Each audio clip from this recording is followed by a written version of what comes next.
Let's continue from another major headline to come from that new interview with Time is Trump's current assessment of the future of Ukrainian territory. Trump saying this in the Time magazine in that interview, this at one point, Crimea will stay with Russia, and Zelensky understands that, and everybody understands that it's been with them for a long time. These stark comments come as today, U.S. Special Envoy Steve Witkoff is set to meet with Vladimir Putin, rounding out a week where Russia ramped up its assault on Ukraine in ways that haven't been seen in over a year. In response to a massive attack on the capital, Kyiv, a massive missile strike on civilians, Trump gave this tepid rebuke to Putin on social media, saying, "I am not happy. Vladimir, stop." Did that stop Putin? It did not. Since that comment from Trump, Russia launched more strikes, killing at least 8 people in Ukraine. Joining me now is CNN Global Affairs analyst Kim Dozier and CNN military analyst and retired Air Force Colonel Cedric Leighton. There's a lot that the president has said in the last 24 hours, and there's a lot new we are hearing of the President Trump's perspective on these negotiations from this new interview with Time. I actually have come across a few more quotes I wanted to read to both of you. But, Colonel, let me start with you on this. You hear that Trump saying Crimea is going to stay with Russia. And you also have him saying this about NATO. The Time asks, should Ukraine give up any hope of ever joining NATO? And Trump responds, I don't think they'll ever be able to join NATO. I think that's been from day one. I think what caused the war to start when they started talking about joining NATO. If that weren't brought up, there would have been a much better chance that it wouldn't have started. If that is President Trump's perspective, what is your reaction to that? Yeah, Kate, good morning.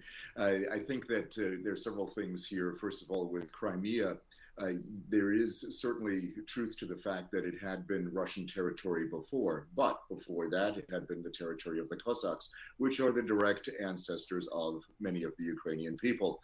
So when you go back far enough, it is Ukrainian territory. It is also considered, if you go back even further, Turkish territory in parts. So there are a lot of things here, but internationally recognized boundaries are that Crimea is part of Ukraine.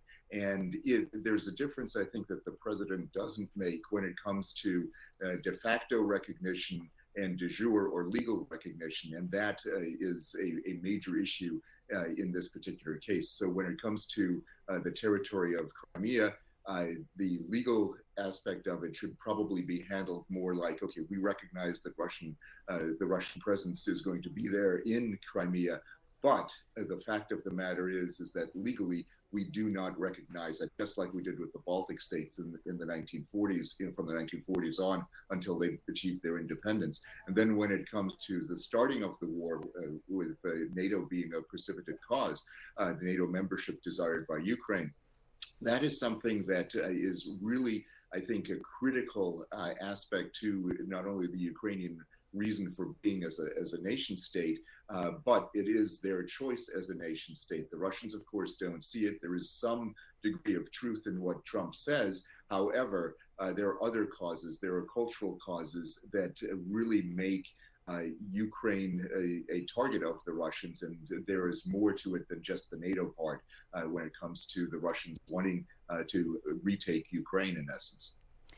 And Kim, there's reporting behind the scenes that Trump is frustrated that his efforts to broker a deal here have fallen short, telling advisors that mediating a deal has been more difficult than anticipated. I mean, I think that might be that might be surprising. Well, it isn't surprising if you set the standard as he was going to end the war in 24 hours, in his first 24 hours.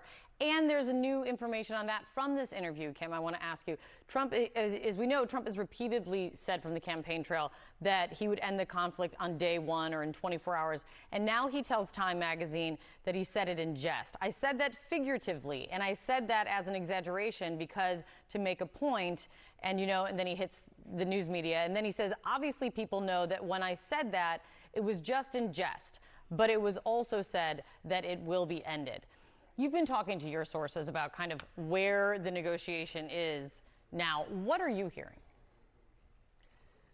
What I'm hearing is shock that no matter what Russia does, no matter how many times Russia strikes Ukraine, despite Donald Trump telling them to stop, that the White House keeps rewarding Putin. Today, with a visit by Envoy Witkoff, when normally if you had the kind of barrage over the past week in the face of the White House saying, stop this violence, you would deny that kind of high-level visit. But instead, the Ukrainians I'm talking to, the Europeans I'm talking to, are shocked that no matter what Kyiv does, it seems like Donald Trump considers them the bad guy in this equation, and that all Russia has to do is just stop fighting, stay where it is, keep the territory it's already got, concede nothing, win legal recognition of the illegal annexation of Crimea, and what happens to the war crimes it's committed? What happens to the frozen assets that Europe's held on to pay for the reconstruction of Ukraine and Ukraine's future security?